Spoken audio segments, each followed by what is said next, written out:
magkapatid, pikein yung edad namin, yung mga papers namin papunta abroad. Pero ito, totoo na talaga.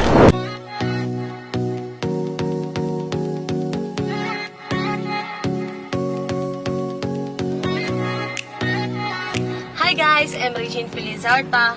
2 years po akong OFW sa Saudi Arabia.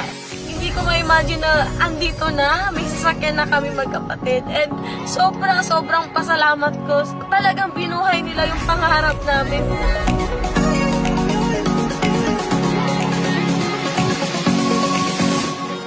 Parang kailan lang yung time na sinabi sa akin ni Apodet, uwi ka na. Sabi niya sa akin kasi that time, hindi na ako umuwi. 5 years ako, kasi sabi ko sa sarili ko, bata pa naman si Regine, bata pa naman ako, kaya ko na magtagal ng abroad, kaya kong magtrabaho, kasi sa 2 years ko doon, wala talaga akong naipon. Yun, sabi ni Apodet sa akin, Regine, uwi ka na, kasi kaya mo naman nakapag 100,000 ka na, kaya mo naman kumita, mag-time ka na lang. So, kailangan nyo sipagan, kung kaya nyo talaga ibigay yung lahat ng pinaka-best shot nyo dito, sipagan nyo, kasi ang sarap sa feeling na mas maaga mong makuha yung goal mo, mas maaga mo makuha yung mga pangarap mo. Kasi nung time na binidyo ko yung tatay ko, sabi ko, ito na yung sasakyan. Sabi ko, grabe! Sabi niya, grabe, ang ganda ng sasakyan to. Sabi niya, buti na lang din talaga at naging matigas ka, nag-start ka dyan, ginawa mo yan kahit lahat kami ayaw dyan. Kasi so sa 6 na buwan, nakapag for good po kami magkapatid.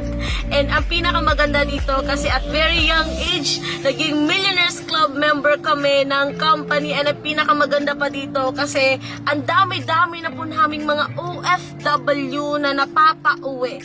Ang the best pa dito, kasi ang sarap sa feeling na ang bata-bata mo pa nakapag-travel ka kung saan-saan. Ang dami-dami ko na pong napuntahan na lugar.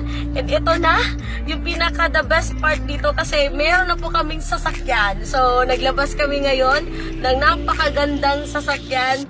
And last month, kumita po kami magkapatid ng 400,000. Kung saan ka pa makakita ng ganon, kabata-bata mo lang, and kumikita ka na ng ganon. So, abangan ninyo, kasi this month, kayang-kaya nating kumita ng kalahating milyon. So, sa mga Gen Z na katulad ko, mas masarap po na makita ng parents ninyo na sobrang successful kayo.